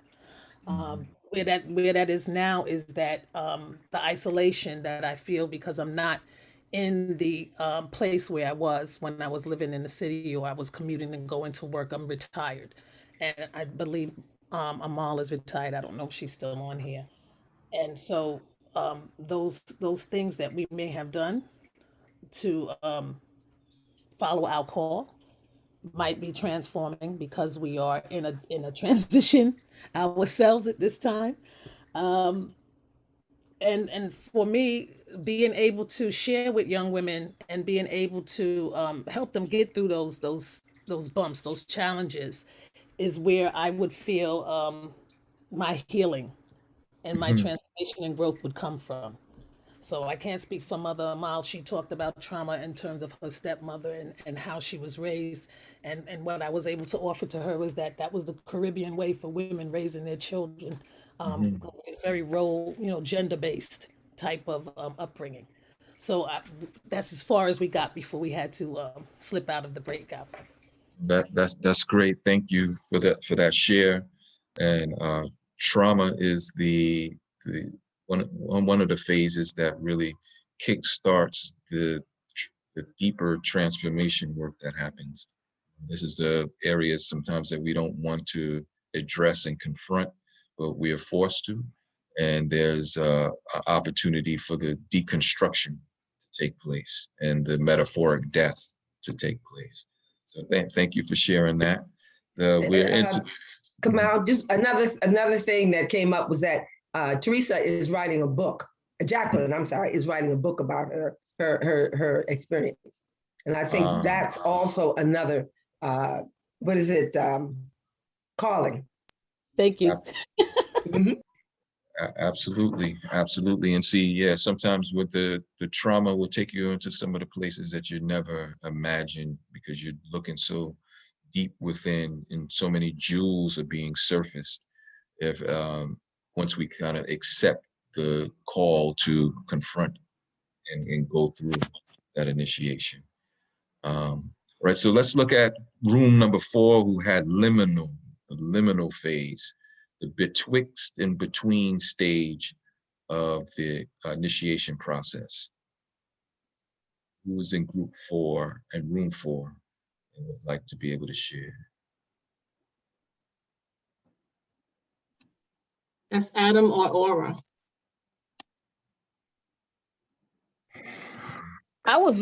I'm very proud to have spoken or listened to Adam.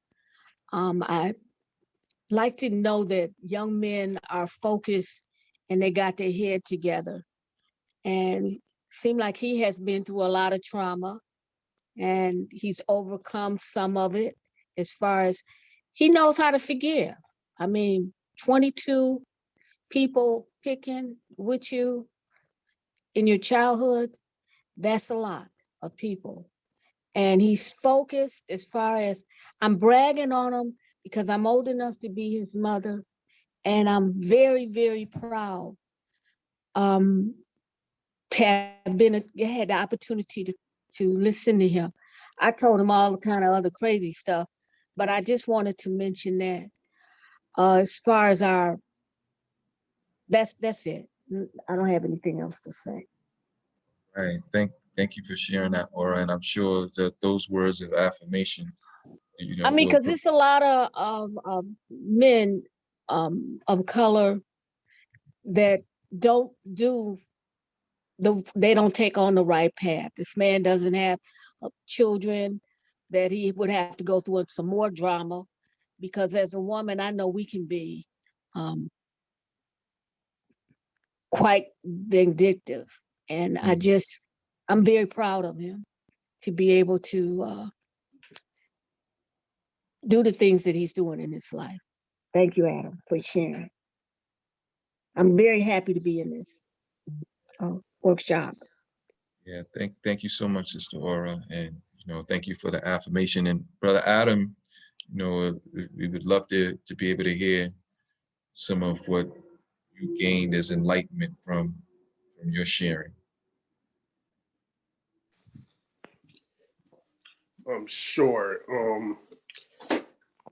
I mean, to touch on what Aura was saying, I was telling her that I've been bullied by at least 22 people during my public school days, which was my worst experience of my lifetime. And going through that lowered my self-confidence, it lowered my trust for people, it lowered my focus level as well when I was trying to, accomplish what I need to accomplish in terms of my lessons. But I was able to, finish high school, and going through that bullying also made me distance myself from a lot of people, including some of my relatives and family members, to the point, like, if you're gonna display this kind of behavior towards me, then you're this kind of person, because if I stick around with this person that's bullying me, then I could be in a position where I could be doing at least 30 years in prison or dead if I, retaliated. And that's what most bullies want people like myself to do, is to, retaliate so I could be the one in trouble. And the movie that stuck out to me was this movie called Prison Songs. If you heard of that movie before, with Q-Tip.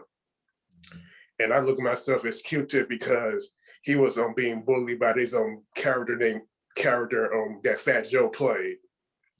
And when Q-Tip and Fat Joe was fighting on the subway L, and when Q-Tip drew Fat Joe into the rail, when they were fighting, after Fat Joe went up to him and damaged his camera, Q-Tip started snapping at him and fighting him. And I thought to myself, wow, that could be me. Wow. Yeah, so this is what we know sometimes in terms of the trauma that we experience in any initiation. And there are very dysfunctional initiations that exist, particularly within our community, when it comes to bullying and how we might be transferring some of our own self-hatred and some of the things that we've internalized around, our own self-concept. So I just want to acknowledge you as well for being able to have a watcher's perspective and not respond in a way that sometimes your instincts automatically teach you to respond. You had an opportunity to be able to pause and think about a grander picture for yourself. So I salute you. Thank you. Thank you for sharing today.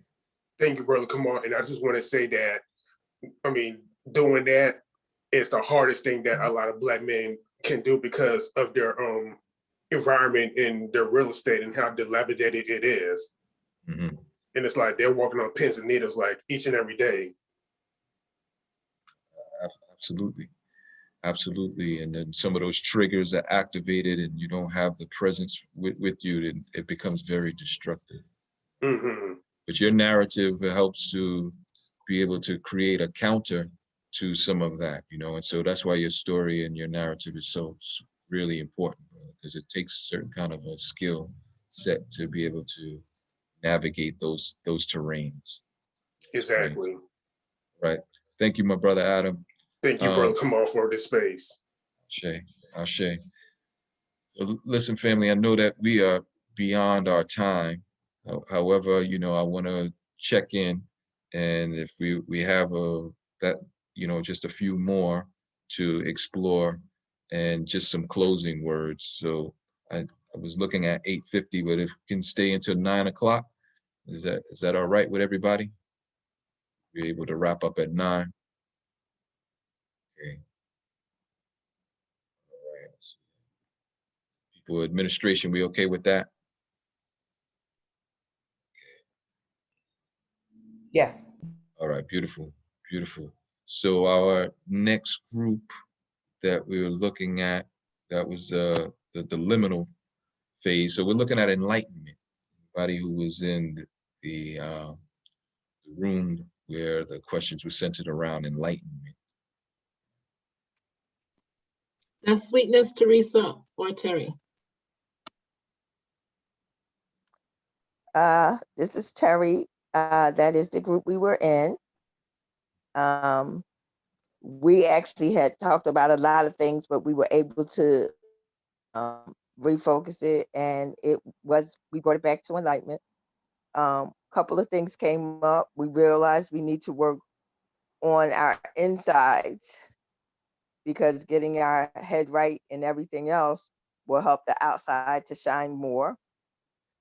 We focused on the fact that the realization that words have power, and that we need to look at what we put out in the atmosphere. We talked about how we know we need to stay focused in the now, and that Sweetness helped me to realize that if I have assumptions, I need to turn them into questions, and then we can seek out the answers. Say that last one again. Turn any assumptions that you have into a question, and then seek out the answer. Okay. Excellent. Wisdom of the Toltecs. Make no assumptions, right? And so, yeah, that's excellent. And again, you know, enlightenment comes on the heels of the trauma and the liminal. So sometimes we can't even see that until the value of those trials, until we reach that space. We're able to accept and embrace the trial phase where the enlightenment is birthed. All right, so let's move on to our celebration, which was the next room. Anybody who is recognized for or would like to participate in the celebration phase of the rite of passage. That was Robin, Teresa, and Veronica. What was beautiful about our group, we didn't see any questions. So we just started a conversation, and based on the fact that we all are familiar with rites of passage and have gone through some level of rites of passage, we were talking about the celebratory space that we were in, that we had gone through all of the other phases, and that we get to celebrate where we are right now. For me, it was just celebrating peace. Actually, for all three of us, we were actually mirroring each other with the steps that we have taken. It looked different for each of us, but for each of us, it was learning to nurture and nourish ourselves with what we need. And so what we get to celebrate is the progress in our process, and we get to celebrate building our no muscle, and we get to celebrate finding our peace and taking back our power. And I'm complete. Outstanding. Right, and so in this celebration stage, you are often acknowledged and affirmed for all that you successfully we're able to navigate. And then you're also given a charge. You now take on the charge with a sense of confidence, a sense of knowingness around the indwelling strengths and the powers that you possess. Definitely having a no muscle is one of the most powerful, being able to make discernment and making sure that your energy is not being extracted and exploited.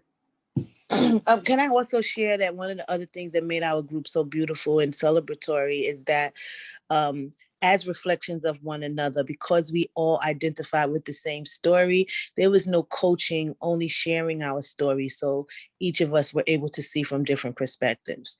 And I'm complete now. Thank you. Thank you for sharing that. It's wonderful to be able to be in a space where you can just be able to completely have a connection without the necessity to be able to, have a teaching and learning experience, but more of a sharing. The process of sharing is the learning. Right? And then lastly, we had group 7, which was reincorporation. And that was myself, Brother John, Sister Shawnee, Sister Zakia, and Sister G in that group as well. So anybody, Gina was in that group. So anybody from our group want to give some closing remarks?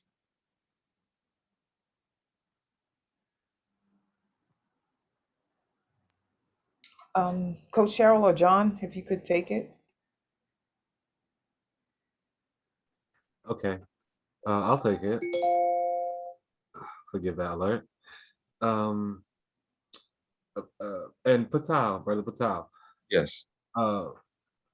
Repeat the exact statement of what I know you said to close out and to share, and exactly, am I sharing just my experience?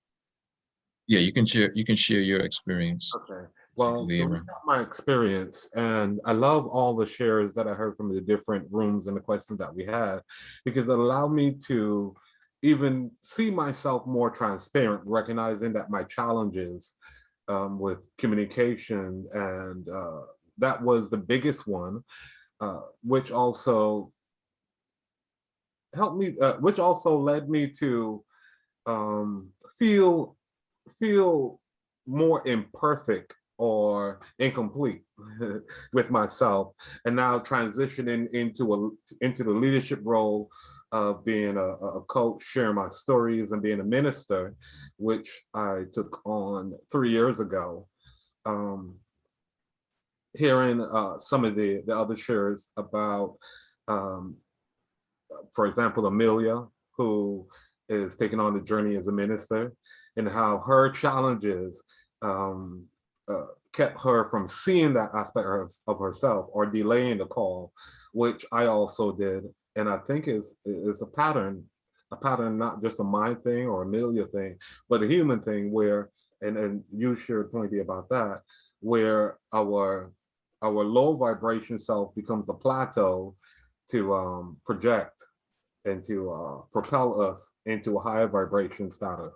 So it's about, for me, it was about embracing all my challenges and accepting who I am and where I'm going, and answering the call, stepping into a full leadership role. Ashe, brother. So yeah, the critical role of the reincorporation phase is really centered around how you're entering back into community and into life with these newfound strengths, these new approaches to life. Could be the same mission, but it'd just be a reinvigorated spirit and new strategies, skills, sets, and powers that we possess. So we've had a very full morning, and I'm so grateful for everybody's voice and the expression of your particular journey and rite of passage experiences. So we're just gonna close out with just a little bit of wisdom from each of the stages that we explored today. And we just want to give some guidance if you're finding yourself And these are not linear, these are circular. So in these various areas of your life, you could find yourself in all of these, you know, and just the different categorizations and the different time frames that you are in, right? And so we're going to take a look at just some of the guidance from the navigating the phases and some of the steps that would be necessary and essential if you're identifying with any of them. So looking at the call, you know, when responding to any call, it's really important to recognize that how you view yourself is your interpretation of yourself is not going to be what the outcome of this call or this experience that you're embarking on. And this is in the formal and the informal sense. If you're responding to a call, it can have a drastic, you know, definitely a revolutionary experience where you're not seeing yourself in the same way anymore, being prepared to really let go. In the ritual practices, as you're going through your becoming process, be intentional and sincere when engaging with the divine. Bring all of yourself. Sometimes we only want to bring, you know, the side of us that is righteous to our ritual space.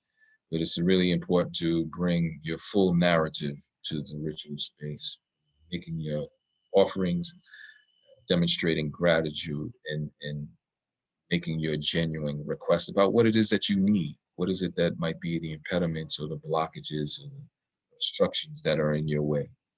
Trauma and isolation is really essential to focus in the immediacy of the now. Accept what it is that's in front of you and affirm that all is working for your greatest good. This is really critical in those trauma stages, is the full acceptance of the now and trying not to avoid and give interpretation of what has a meaning that's definitely going to keep you stuck, right? In the liminal phase, your emerging self is quarreling with your ego, right? And so there's a deconstruction. The ego wants to hang on, right? So be prepared to let go of what no longer serves you. Embrace the pain, fear, and discomfort. As I mentioned earlier, those are fuels to the becoming process. If you're able to embrace it, it becomes master teachers in your life. And trust that you are being transformed and the dissonance is necessary for your elevation. And during the enlightenment phase, welcome with gratitude the new skills, knowledge, insights, and powers. Gradually begin to integrate these gifts into your life. Reflect often on the trials and challenges that birth the new intelligences and sensibilities. So that's the enlightenment. During those celebrations, it's really important to relish and own the festivity, take full participation, and, you know, take on the recognition and affirmation. A lot of us sometimes have a difficult time hearing the praise and the acknowledgement and the accolades, right? So, you know, embrace that, really experience that, especially if you've gone through the trauma and the liminal phase. It's really important that you recognize all that the experiences have taught you. Listen to the charge for what you earn, responsibilities and privileges calling you to execute, right? So in the celebration, yeah, there's the accolades, acknowledgements. We haven't fully arrived, but you're given a charge, and that charge is to take you into the reincorporation stage where you're trusting that you have earned your new status. And it's important to be intentional about sharing your gifts and mindful about the experience that ushered you to your new status. Be aware that your new post, the cycle of the phases repeat itself. Right? And so we are making our exit at this particular time. I thank everybody for your participation again, and grateful for this time and space that we had to share together today. And just in closing, I always like to use Lister Middleton's mantra, which was a significant part of my initiation in cultivating a voice. And his poem called On the Origin of Things, we've adapted that by saying, sharpen your eyes, tune your ears, so you know what you see, understand what you hear. Minute by minute, hour by hour, as we know our story, we know our power. Thank you so much, Woo community, for your participation today. And we're ready to transition back into some of the announcements that need to be made.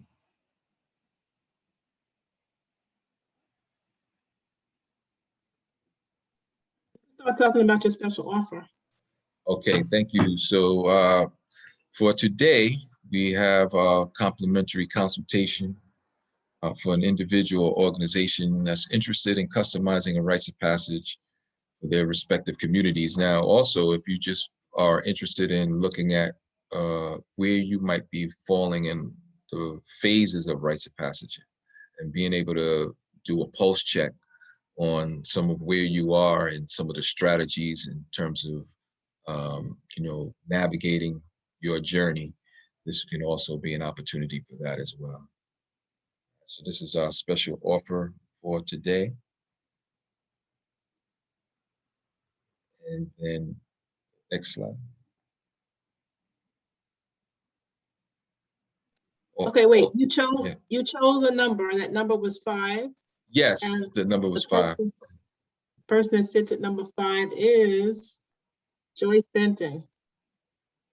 All right, that's Joy Benton will be. So, sister, you'll be able to reach out to me. Do you accept? Yes, I accept, and thank you so much. Absolutely.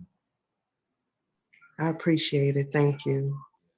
Appreciate you. Looking forward to connecting and seeing how we may be able to assist with our rites of passage. Right, family. And so the best way to contact me through my Facebook, Kamau Ptah, Twitter at Jimbei69.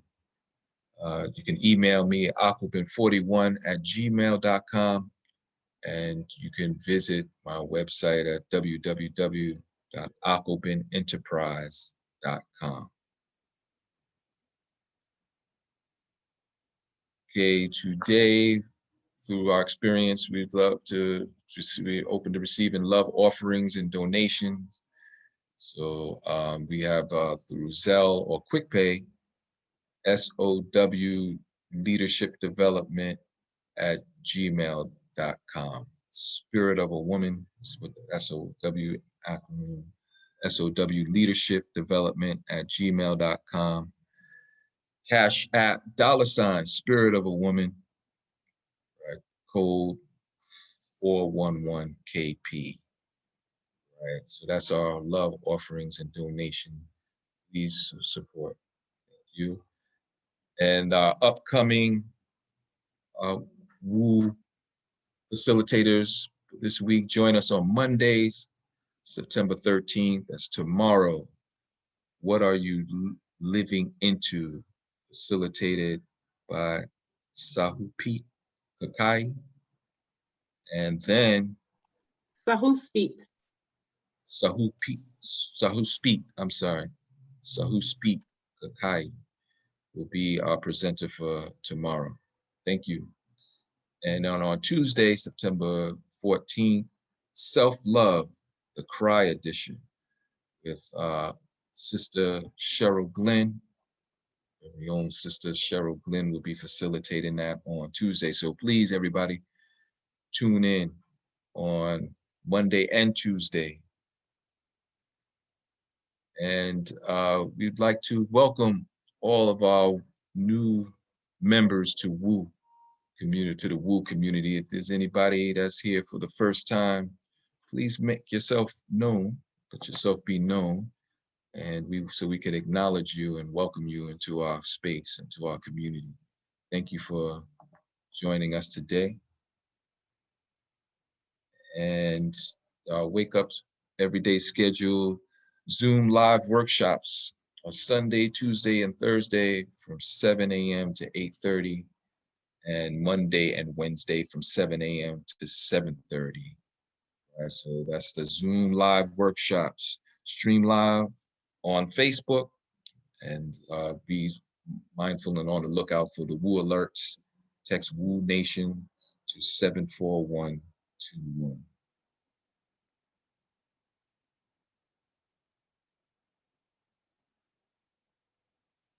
Right, and so Brother John is going to come back on and talk about our Woo Nation swag.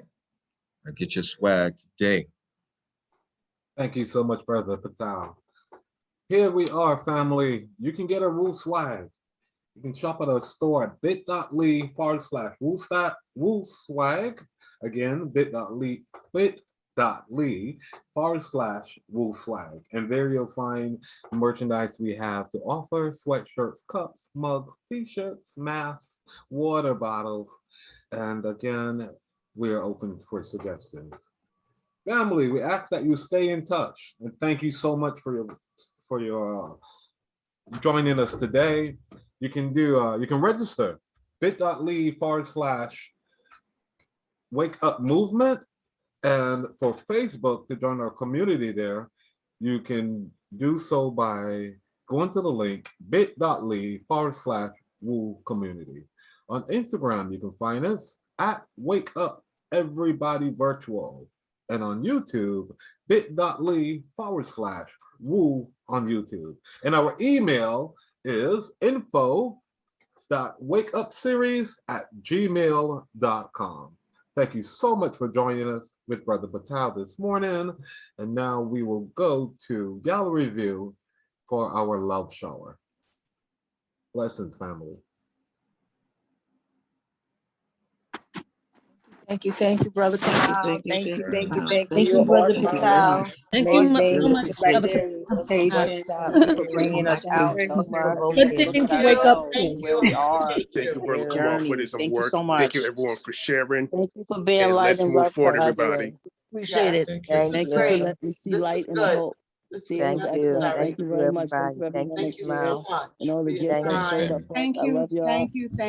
Brother Laura, how you doing, beautiful? Stay powerful, everybody. Good to see everyone. For the Yeah. session. Great work, Brother Kamau. Appreciate Great this work, everybody. session much. Love everybody. Let's move forward. Love you all. Love you all. All the admin team, Love love y'all rock. too. Y'all Absolutely. rock. Love you, Y'all rock. everybody. We rock. We Love rock. y'all. Grateful for We y'all. Yes, rock. you do. Yes. Have a good day, everyone. Have a great day.